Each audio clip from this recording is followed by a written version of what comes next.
بسم اللہ الرحمن الرحیم نحمده ونصلی ونسلم علی رسوله الکریم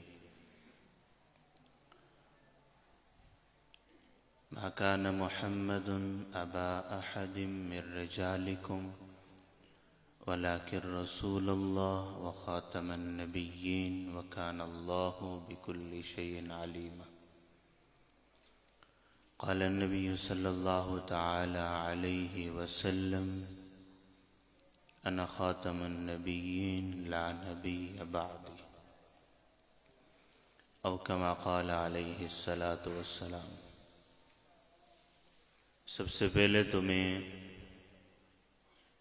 اتحاد القراء العالمی کے پلیٹ فارم سے تمام حضرات کی یہاں پر تشریف آوری پر تہہ دل سے شکریہ ادا کرتا ہوں کہ آج کی جو محفل جو سیرت کے عنوان سے معنون کی گئی ہے، اس میں آپ حضرات کی تشریف آوری اور مصروفیات کو بالائے طاق رکھ کر یہاں پر آمد، اللہ رب العزت اس کو اپنے دربار عالی میں قبول اور منظور فرمائے۔ میرے دائیں طرف بھی مجھ سے بڑی شخصیات، میری سرپرستی کرنے والی شخصیات، اور میری بائیں طرف بھی ہمارے کچھ احباب جو سرپرستوں کی فہرست کے اندر ہیں، وہ موجود ہیں۔ میں مولانا سعد ندیم صاحب کا تہہ دل سے مشکور ہوں کہ جو انہوں نے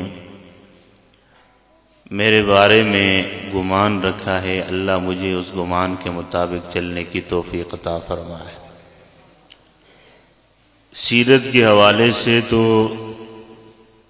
جو سب سے بہترین اور تفصیلی بات سعد ندیم صاحب نے آنے کے ساتھ ہی کر دی ہے، الفاظ کا چناؤ، ایک ایک لفظ جو انہوں نے پرو کے رکھ دیا ہے، میں سمجھتا ہوں کہ میرے پاس جو الفاظ تھے وہ تو ختم ہو چکے ہیں، لیکن نبی علیہ السلام کی مدح اور ان کی تعریف کے لیے دنیا کے جتنے بھی الفاظ ہیں وہ اگر بیان کیے جائیں پھر بھی کم ہے۔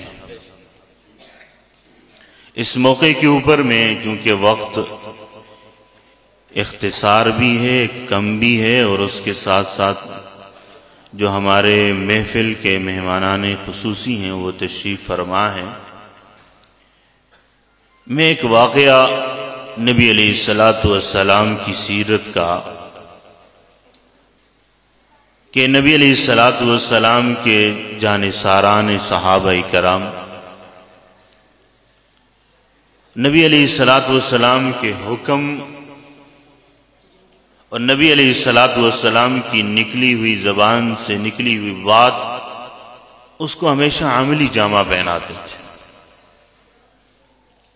اور اس کا سب سے بڑا ثبوت قرآن مجید کی صورت میں موجود ہے۔ اگر نبی علیہ السلام کی عملی زندگی کو اگر آپ نے دیکھنا ہے تو قرآن مجید پڑھیں تو آپ کو پوری عملی زندگی آپ کے سامنے روشن کی طرح واضح ہے۔ لیکن میں احادیث مبارکہ کے پس منظر میں جا کر ایک اختصار کے ساتھ ایک واقعے کی نظر، اسامہ بن اسال ایک صحابی ہیں، نبی علیہ السلام ایک موقع کے اوپر مسجد نبوی کے اندر تشریف فرما تھے۔ یہ صحابی دین اسلام نہیں لائے تھے، لیکن ایک غزوے کے اندر قیدی ہو کر مسجد نبی کے اندر صحابہ اکرام اس کو پکڑ کے لے کے آئے،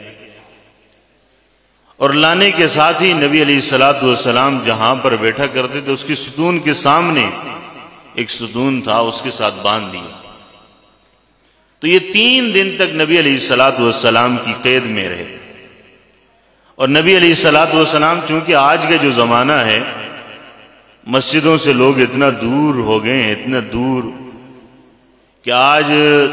جب خطیب مسجد میں جب خطبہ دے رہا ہوتا ہے جمعے کا خطبہ، آخری جو 10 منٹ ہوتے ہیں اس میں کوئی لوگ آ کر بیٹھ جاتے ہیں، کچھ بات سن لیتے ہیں،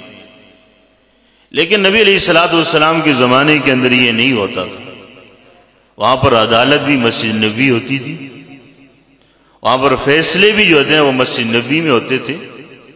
وہاں پر کھلی کچہری بھی مسجد نبوی کے اندر ہوتی تھی، اور دنیا کی مال و غنیمت کا تقسیم بھی مسجد نبوی کے اندر ہوا کرتا۔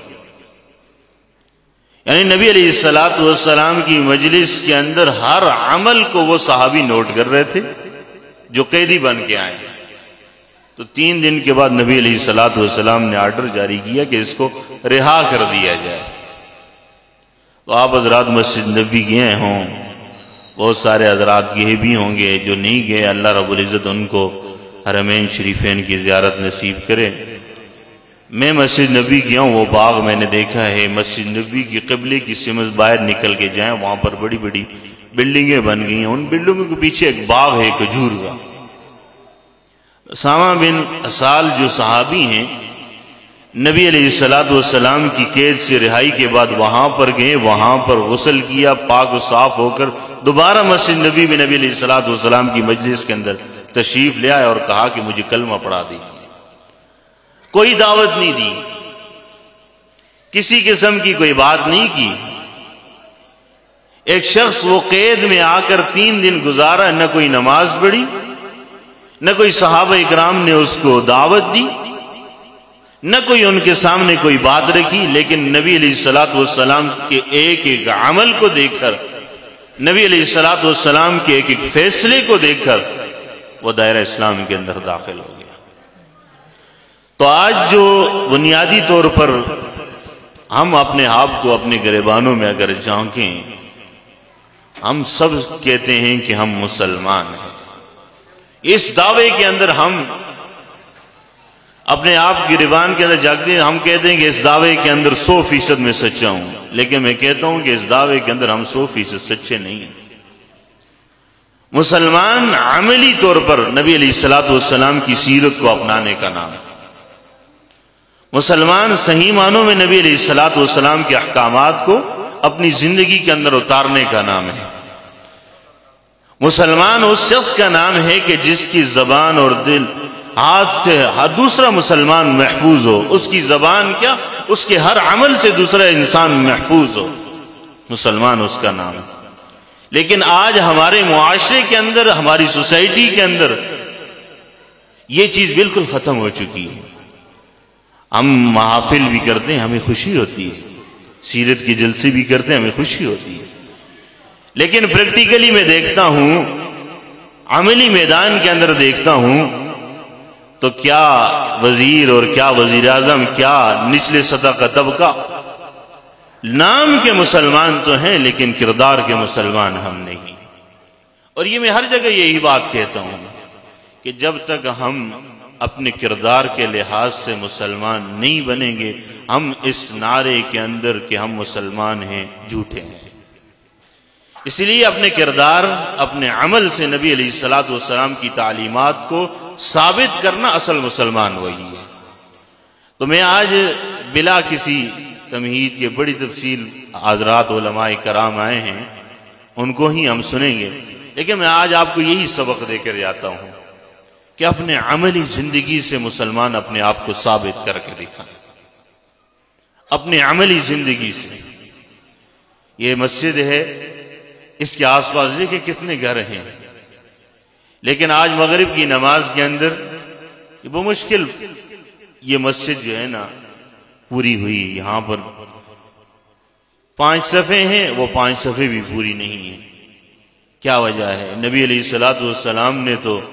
غزوات کے اندر کے جہاں پر دشمن کے تیر آمنے سامنے لگ رہے ہیں، وہاں پر بھی صحابہ اکرام نے اپنے عمل سے دکھایا کہ نماز نہیں چھوڑتے۔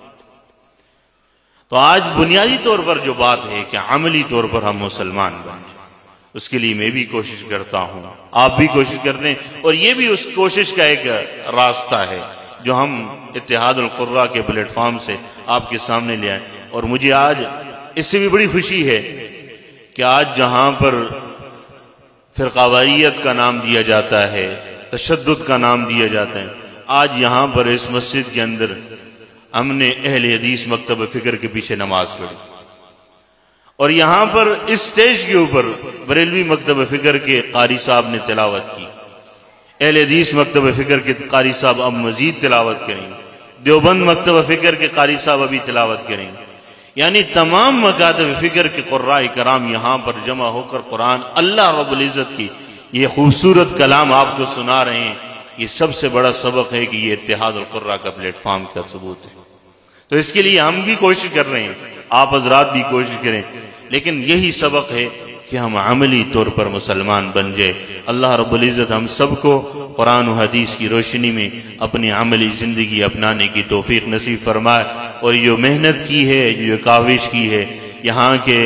مقامی حضرات نے، اسماعیل صاحب نے، قاری اسماعیل صاحب نے، ان کے بھائی ہیں، ہمارے برادر ہیں، بڑے اچھے دوست ہیں ہمارے، اور اسی طرح عباس صاحب ہیں، جملہ انتظامیہ ہیں۔ میں ان تمام احباب کا تہ دل سے مشکور ہوں۔ سٹیج پر بیٹھے ہیں قاری بلال صاحب، جاوید الرحمان صاحب، دیگر احباب عبدالبصیر عباسی صاحب، دیگر احباب بیٹھے ہیں، مولانا سعد ندیم صاحب، تمام احباب کا میں تہ دل سے مشکور ہوں۔ اللہ رب العزت ہمیں یہ محافل بار بار منعقد کرنے کی توفیق نصیب فرمائے،